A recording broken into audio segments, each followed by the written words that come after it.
Good afternoon, everybody. We've got, I think, everybody here who's going to join in. That's great. Hello, and welcome to our Euronews Twitter Spaces. It's Friday, the 7th of April, and we're at the end of a week. I think it's fair to say changed Finland forever. First, the general election, which ushers in a new change of government, and then accession to NATO. I'm David McDougall, a journalist at Euronews in Lyon, and today we're talking all about Finland. I'm joined by Ville Skinnari, the Minister for Trade and International Development. He's a Social Democrat. Anders Adlercreutz is the parliamentary group leader of the Swedish People's Party. And Fatim Diarra is a newly elected Green MP and also the chair of Helsinki City Council. Welcome, everybody. And firstly, congratulations on your re-election this week, Ville and Anders, and on your first-time election victory to Fatim. Welcome. Thank you. Thank you so much. I should know we did also ask for someone from the National Coalition Party to join us, but nobody was available. So let's start with a quick recap, then a big existential question. The National Coalition Party, Kokoomus, won the Finnish election. The Finns party came second, the Social Democrats third. All those parties increased their votes, increased their seats in parliament, and less than 1 percentage point separated them in numbers of votes. But it's clear the Finnish people wanted a change of direction. Ville, if I could start with you, where do you think it went wrong to the point where Finnish voters reject the policies and government of the 5 parties which had been in power for the last 4 years and said, we want something very different now? Good afternoon, everybody, and happy Easter time. Well, your question is actually quite complicated, to be honest, since 5 parties, we worked together for 4 years on the row with the pandemic in place, with the Russia's war on Ukraine. And again, we could maintain the economy, we could increase job creation to all-time highs. And in addition, we could really, let's say, manage the country. So your question, what went wrong? Of course, it's time now for the analysis as a current Prime Minister party that how come we ended up as number 3. But we added our seats with 3. We added the number of votes, but still we ended up as number 3. And of course, it is a disappointment, to be honest. And it's obvious that we are not the next Prime Minister party this time. But I think it's always when the crises emerge, it goes for the populist party, first of all. And that means true Finns in Finland. And secondly, if and when the elections had so much time and efforts being discussed only about the economy of Finland, I was a little bit surprised with that if I compare to other European countries, because Finland, of course, we are concerned about the economy as a government, but we have nothing to really worry about if we compare to the other Europeans. I think that's fair. That's something that does happen a lot in Finland. There tends to be an inward-looking discussion rather than looking outwards and comparing how Finland is doing. Oftentimes, and economics is a good example of that. But Fatim, it seemed like things that Ville touched on there, the handling of the pandemic, the NATO accession process, there didn't seem to be a lot of credit for that from the voters. And 3 of the government parties, including yours, lost quite heavily. Do you think that there was a sense that there wasn't credit for that? It feels like people forgot about the pandemic and how the government handled that. Well, good afternoon, everyone, and thank you for inviting me to this discussion. And well, I think we didn't discuss the pandemic during the elections, but that is not truly the reason why the Green Party lost. We have to remember that this was the biggest defeat in the history of the Green Party ever. And some people have said that this is the fault of the Social Democrats, but I do not believe so. I don't think when a party loses the elections, it makes no sense to blame the others, but it means that you have to take a bigger look at how you have done your job and is your message clear. And in these elections, we were not able to get our message out, and we didn't maybe have enough answers to the worries of the Finnish people. And it's a message for us that we need to regroup and we need to rethink and we need to work a bit harder. So yes, we did not discuss the pandemic, but we didn't discuss nature. We didn't really discuss climate change. There was some discussion about the new green economy, but even in that debate, we weren't really able to push our agenda far enough. So I think that this is a moment for us to really rethink and regroup.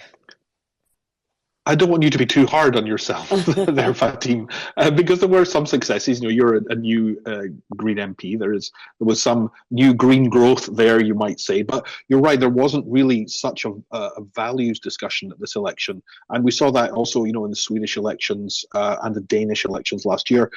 Climate crisis really didn't play a big part. A moment where the Greens can be at the forefront of putting forward their ideas and leading the discussion. That wasn't something we really saw here. Do you think that also was something that hurt your party, that it just wasn't the campaign where people wanted to hear about green solutions and the climate crisis? In a way, yes, but still, I think the bigger problem was that our message was not clear. The Green Party is not just a party that discusses climate change.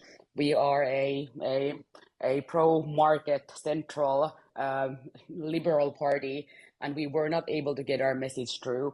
So I think it's a bigger problem also on the fact how we have been profiling ourselves and how we have been speaking to the people, and maybe also a question that we did not truly understand what is happening in the everyday life of regular Finnish people.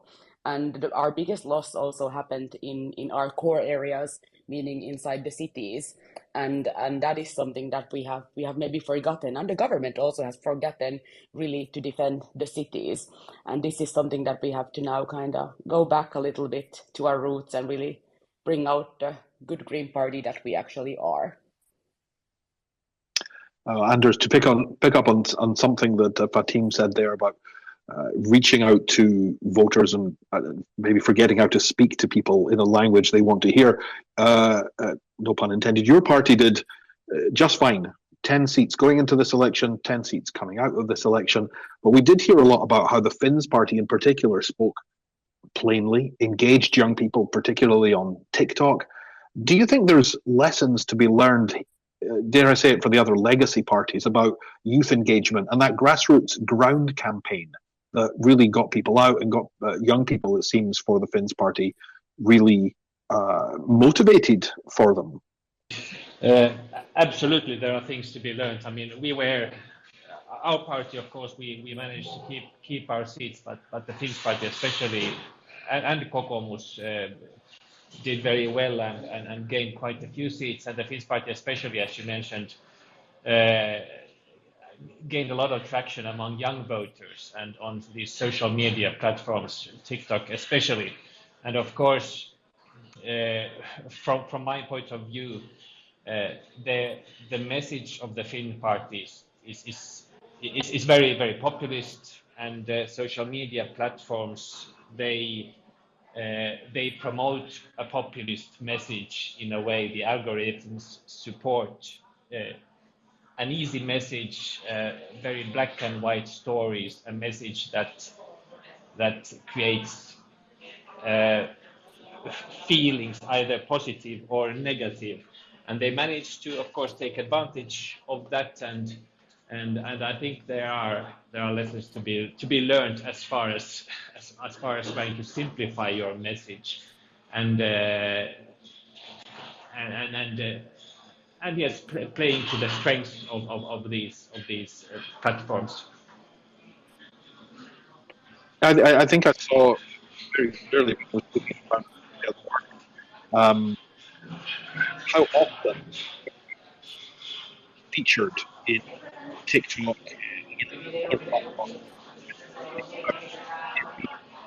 like had much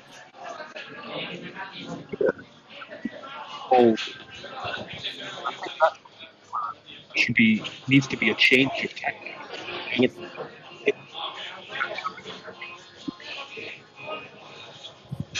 I'm sorry, I couldn't hear your question. I think I'm losing the connection somewhat.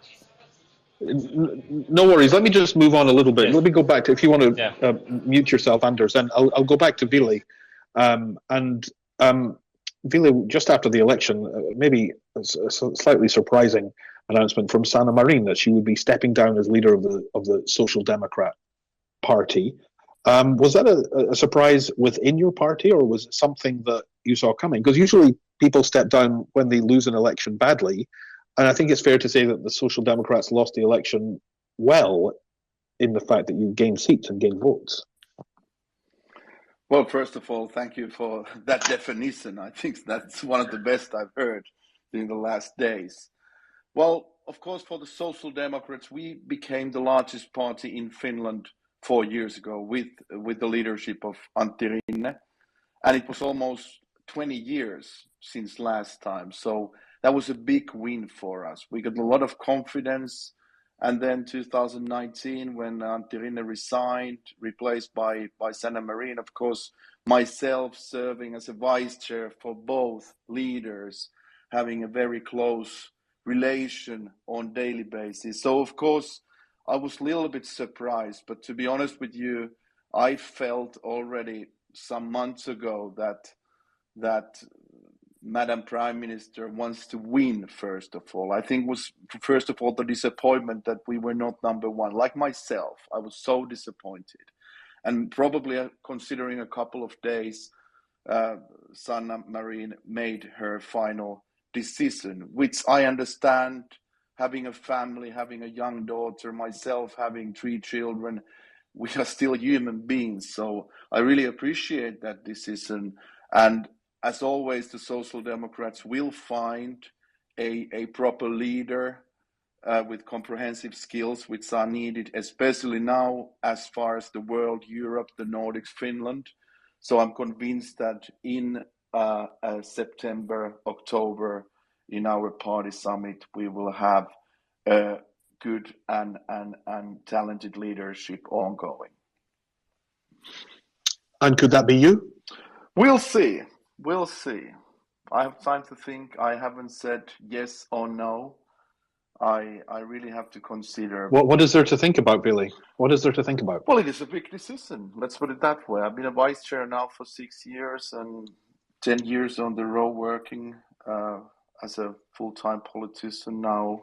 Also very, very unique 4 years behind. So I really have to think and consider and as always, then come up with the decision. Well, when Fatim was speaking earlier about the Greens not getting their message out, I wondered if there might be a change of leadership there, Fatim. Do you think that's what your party needs? For what it's worth, I think that, not that anybody cares what I think, but Maria, I think, is an excellent politician, but probably used in the wrong roles at the wrong time, which is not her fault. It's just the way things have happened in the last 4 years. And especially with the cost of living crisis, Maria Ohisalo has this background as a poverty researcher, so really has a lot of expertise to bring to the table during the cost of living crisis, and just wasn't perhaps used as effectively as I hoped she might be during this last 4 years. But do you think that your party will also have a change of leadership? Well, thank you for the question. First of all, I would like to say that Maria Ohisalo, she's a fantastic politician and also extremely smart person. And she's my really good friend. And it was her first term when she was elected as the chairperson, and then she became a minister, and all of this at once. So it has been a tough 4 years. And when I look at the situation inside the party, I think we will have some changes. We have lost during the last 4 years every single election that we have participated. It is clear that we need some kind of change in rhythm in the party. But Maria has told us that she will inform us after Easter about her decision. But I'm quite confident that in our party congress during this summer, there will be many elections, and I'm most likely to every single position. So we are living exciting times inside the Green Party.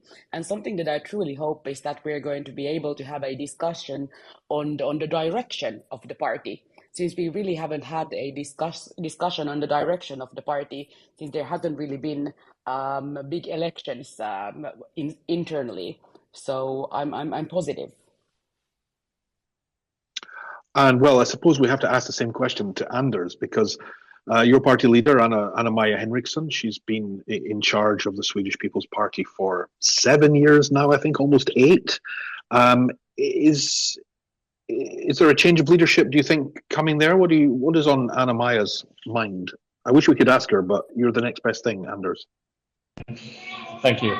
Yes, I mean, I don't think, I mean, she hasn't said anything to that regard, and we will have a party congress in June after this round of government negotiations probably is done.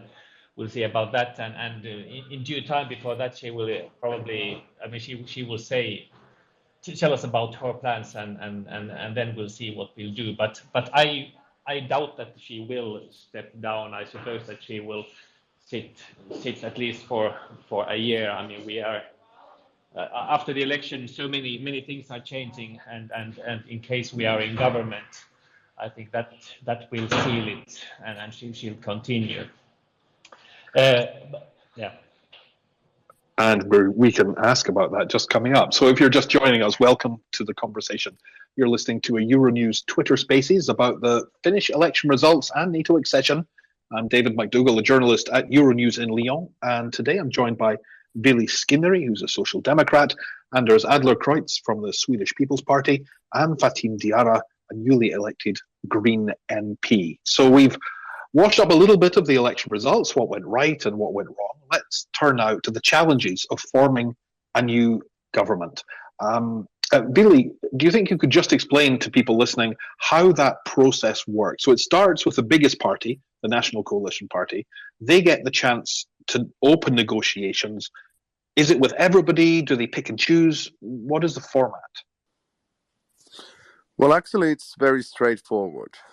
The largest party, the coalition party, with the leader Petteri Orpo, composes the key questions, written questions, which are answered by each and every party. And then... So it's like a questionnaire. He sends out a questionnaire. Pretty much. And of course, the ball is now there with the coalition party. They emphasize the things, what they see important, and we all know pretty much what they are going to ask.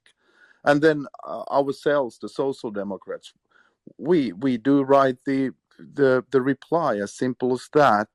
And then we see that how the coalition party sees the response, and then they go further to bilaterals, one by one.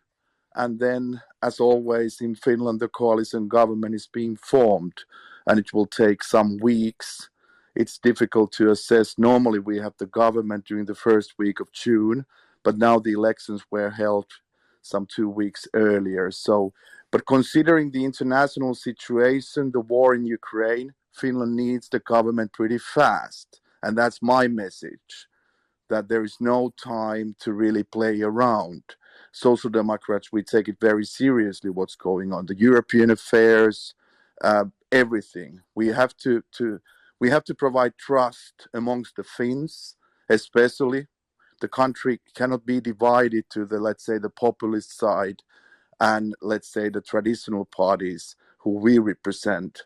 And therefore, it's so important that there is a internal trust, because that's also the message externally, that Finland is strong, united, and that's always our strength, and it will be.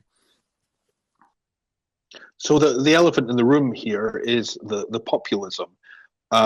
With the Finns party coming second in the polls before the election, some parties ruled out being in government with them altogether. A Centre Party MP said this week the biggest problem for him with the Finns party is the racism. How big a problem would that be for each of your parties, possibly sharing a space in government with them? If I could ask Anders first. Of course, I mean, it's quite evident for anybody who has followed Finnish politics that in many fields of politics we are on the opposite side compared to the Finns party. Whether it's about EU policy, we view Finland as a natural member of EU, and EU as a very important, I mean, our most important international framework. The Finns party, they strive for Finland to get out of EU. We view our climate goals as very important. We do not want to sway from them. The Finns party do want to push them further. We view immigration as an important factor in Finnish society. We need immigrants. We need work-related immigration, but we also, of course, need to fulfill our international obligations, and with those comes often also humanitarian immigration. The Finns party, several members of the Finns party have in the recent years continuously stated things that one could view as racist, if you want to view that word. So of course, I mean, the courts have viewed them as racist. Yes. So it's not just an opinion; it's a fact of the matter from court cases. Well, and the Finns diplomatic here. Well, I think we could just stick to the facts. But one of the facts is that the Finns party is also not very well disposed towards Swedish-speaking minorities, and that is the whole raison d'être of your party, is to be an advocate for Swedish-speaking minorities. So from everything you're telling me, it would seem to rule out your party going into government with them. Well, we have said that we will not be a part of a government that does the Finns party's politics, which of course makes the forming of a coalition where they are present, where both of our parties are present, at least very difficult. They'll have to change their position or their goals as far as this coming government goes in several matters for us to be able to join it. And as we view these questions about the EU membership, immigration, climate, energy as really key questions when I mean tackling the challenges we have, then of course it's important that the government as a whole is committed to them. And actually the National Coalition Party, the one that now won the elections, I mean they are also on the opposite side as far as the True Finns goes in these questions. So they are not really soulmates either, but on a rhetorical level, as far as the economy goes, they are on the same line. But in this question, I mean, this matter, as far as the financial politics goes, I think it's worthwhile noting that the proposals of both the opposition and the government parties during the past parliamentary government period was where they were pretty much on the same lines. I mean, the differences weren't that big, but of course on a rhetorical level it became the main issue in the campaign, and that's due to the fact that I mean the national debt has gone up considerably, and with these rising rates it becomes a problem that the coming government has to tackle. And Fatim, do you see any areas where there can be agreements between you, your party, and the Finns party? Are there any issues where you might see eye to eye? Well, most likely it will not happen. I think the Green Party and the Finns, we have such a different way of looking at humanity, looking at values, and also even our attitude toward the European Union.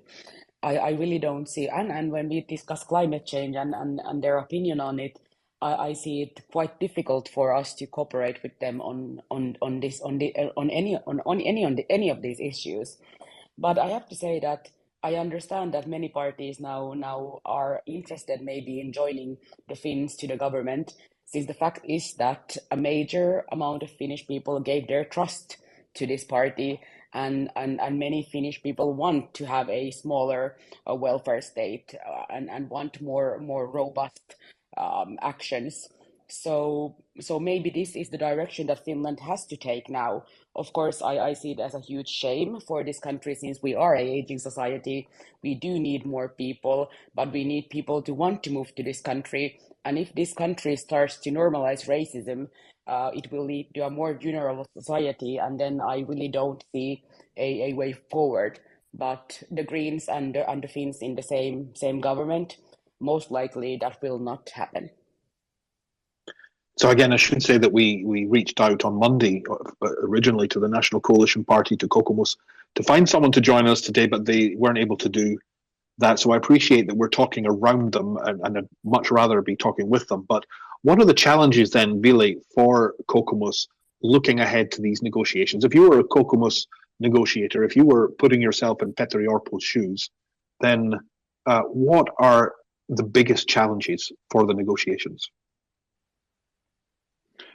Well, obviously, I've had the opportunity to discuss with him, but of course, as you said yourself, the best way is to ask him and the representatives of coalition party. But if I put it very directly, I think the bottom line, what he argued before the elections, that Finland has to cut some 6 billion euros, is the bottom line he has to come up with.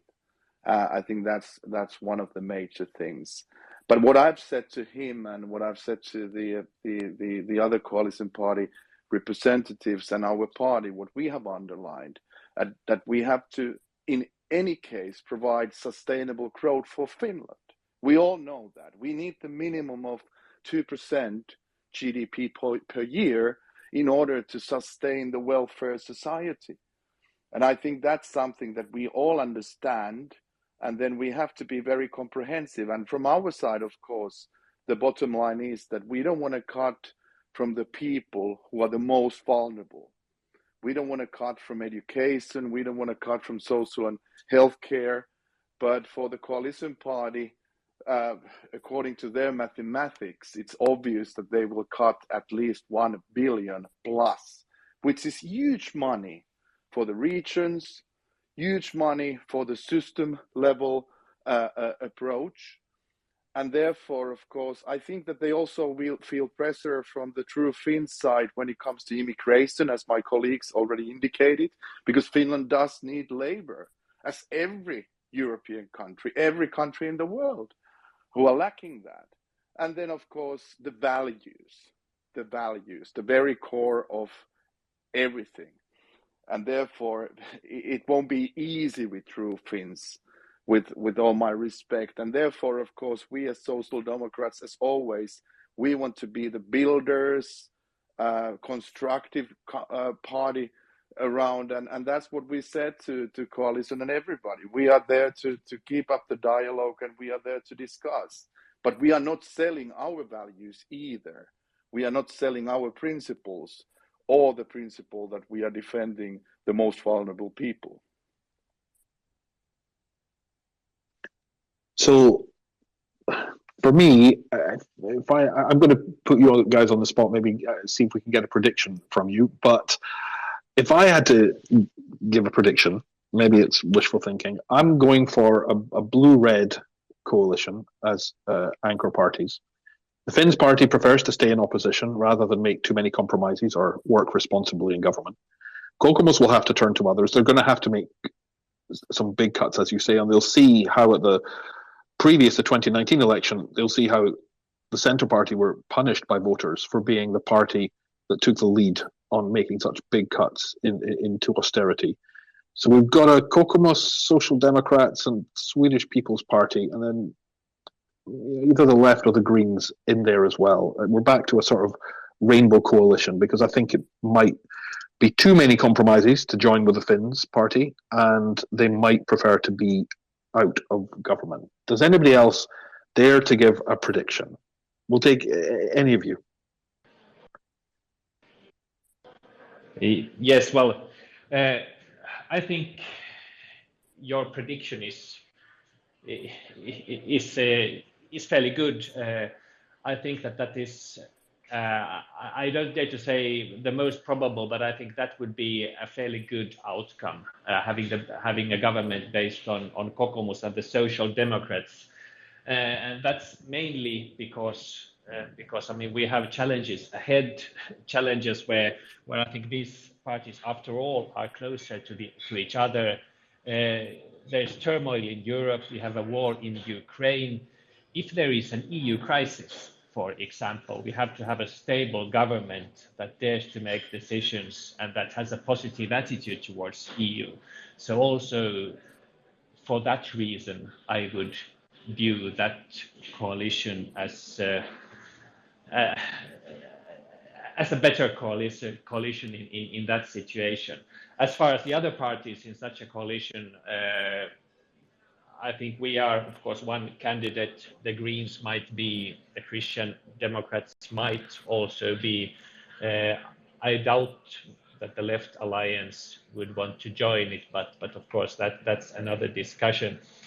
I always think that Social Democrats don't want to have the Left Alliance in opposition against them. That's my thinking on that side of things. But Ville, could you be tempted to, or Fatim, tempted to give a prediction? Well, I can say that would be my, if I could have all the power in the world, of course, at this moment, the best government for Finland that I could guess would be a government with the Social Democrats and the coalition party, then the Swedish-speaking party, and then us, the Greens. I think that would be the kind of government that could do reforms, but still could have the strong understanding that cities are the engine of Finnish economy, and we could do the reforms that we need to do on the labor market sector, and also push forward with the green transition. But still, it will be a difficult one, since we have to remember that the Greens, we had the biggest defeat in our party's history. So it means that we cannot just join the government and be kind of the greenwashing stamp for the government, but we actually do need a really progressive policy to be able to join. But at the same time, the fact is that the people of Finland have voted for the Finns and for the coalition party, and I would want them to actually take responsibility for the Finns, and so that they would show what is their policy. Since during the debates, we did not actually hear what they're actually going to do clearly to balance our economy. And so I think the people should get what they ordered. That's a great way of looking at it as well, and that would be, I don't know, fascinating to watch it unfold. At least, really, we're all in favour of the Social Democrats in government, apparently. Presumably, you are as well. Well, we'll see. I mean, as always, we start the process and we see what's the outcome. As we all know, that's all I can say right now. Nobody has the answers yet.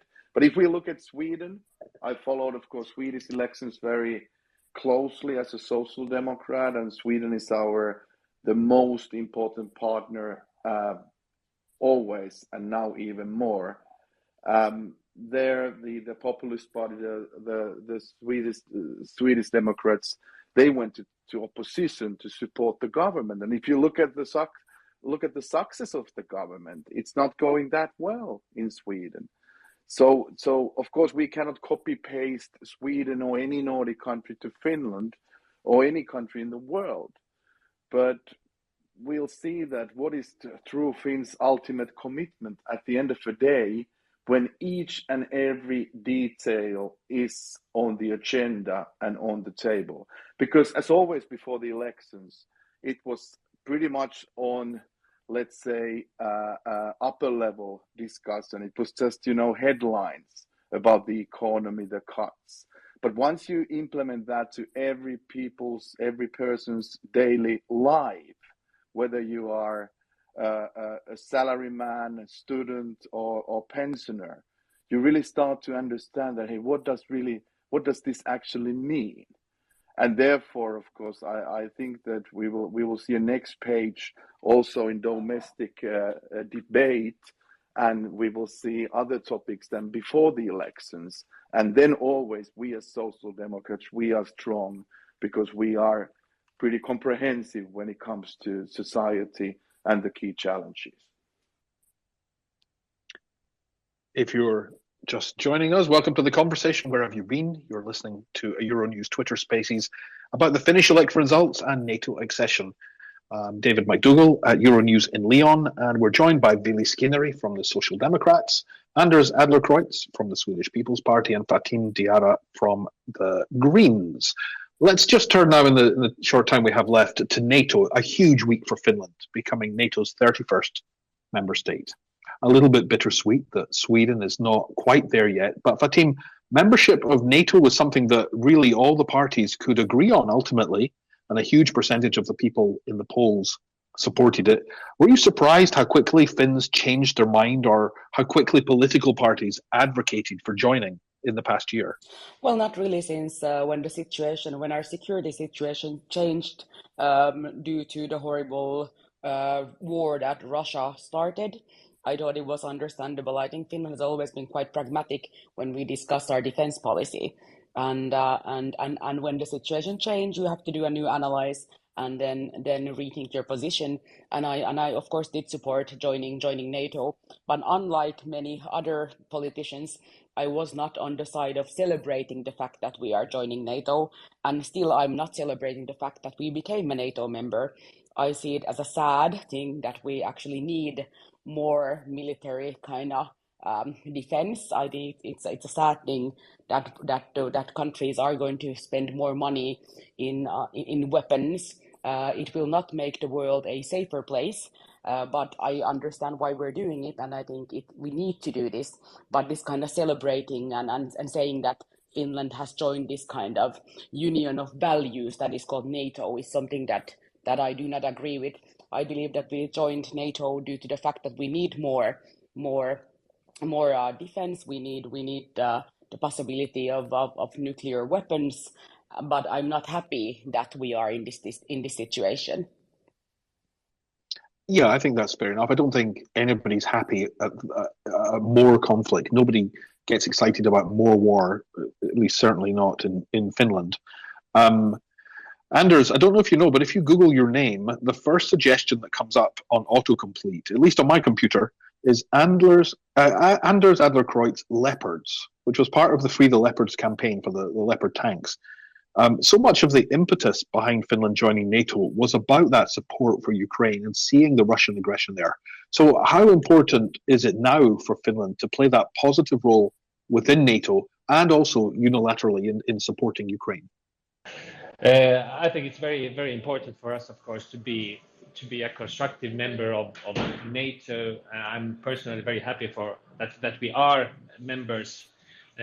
My party has worked for membership for quite a few years already. But of course, I think I am also concerned about the inner workings of NATO. Finland and Sweden, it should have been the easiest decision ever for NATO to accept the membership of Finland and Sweden.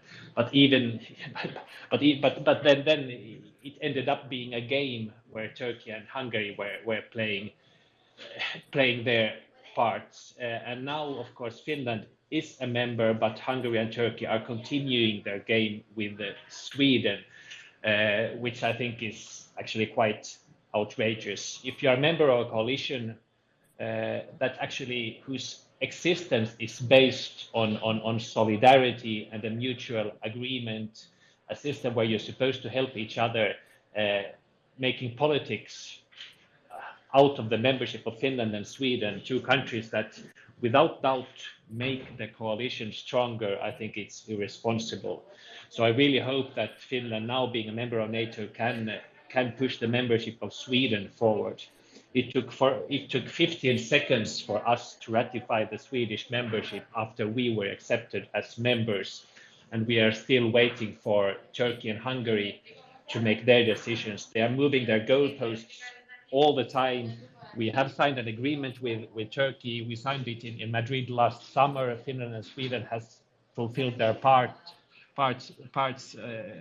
however you want to see it. But the goalposts keep on moving. Now Hungary, both of Hungary and Turkey, they didn't have any problems with the membership until we handed in the membership application, and now they are, of course, they're finally continuing their game with Sweden.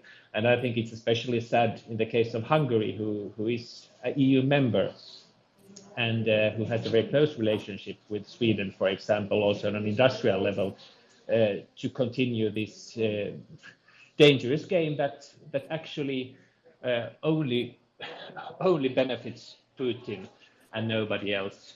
So let's hope for these two countries to get their act together and accept Sweden as a member, because I think that's in everybody's interest. Yeah, I don't think anybody would disagree with you there that neither Hungary nor Turkey have covered themselves in glory with the way they've acted as part of the international community, as part of the EU in Hungary's case as well, when it comes to Finland and Sweden, but especially with Sweden now. And really, if I could just put the last question to you, it seemed to me that joining NATO was the defining policy achievement for Sanna Marin and your government of the last 4 years. Would you agree or disagree? You can disagree. I mean, you had many policies in the last 4 years, but I think one thing that I'll really remember from this government term in office is Finland joining NATO. Years from now, I'm going to look back and think about that. Obviously, it's a big milestone for Finland. It's a historical milestone, and it was completed during the leadership of Social Democrats and Sanna Marin. But we have to see behind that. We have to see the geopolitical situation for Finland, and we have to create a new direction for Finland and Sweden, because Sweden will join with us. It's so important, and I personally believe that by the end of June, Sweden will be there once they get their internal legislative actions in place.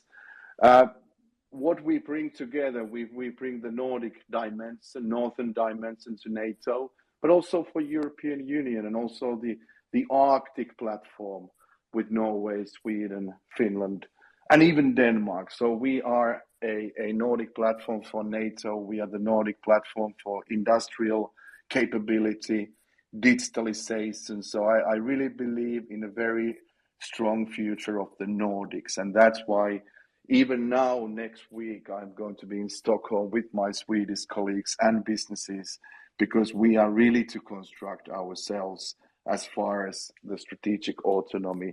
NATO is important, but I want to underline that we need far more. We need the Nordic resilience. We need the European resilience. We need the comprehensive resilience. I don't really think that Sanna Marin or myself, we don't mind who wants to take, the medals when it comes to NATO membership. We saw a lot of that kind of a competition, especially from the coalition party, that we were the ones who said this 20 years ago.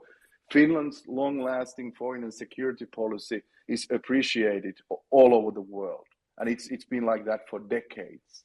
We have had great presidents, great prime ministers, great ministers, politicians, and our parliament has always been united and unanimous. I think that's the very key. And then everybody acted in the same way, even now, as far as the NATO membership. But now we have to create, as I said, a new comprehensive security platform with our Nordic friends, Europeans. We have to bear in mind that EU is also important, as well as NATO. And we have very strong bilateral agreements with our allies, like Sweden, like the UK, and the US. So all in all, I'm very happy. Finns are secured. Finland is a safe country. We are just receiving huge amount of new investments for renewable energy, for green transition. So actually Finland's future looks pretty good. Well, that's all we've got time for today. Thank you for listening to our conversation. I want to say thanks especially to Fatim, Diarra, Anders, Adlercreutz, and Ville Skinnari for joining me, and our producer behind the scenes making sure everything works, James Thomas.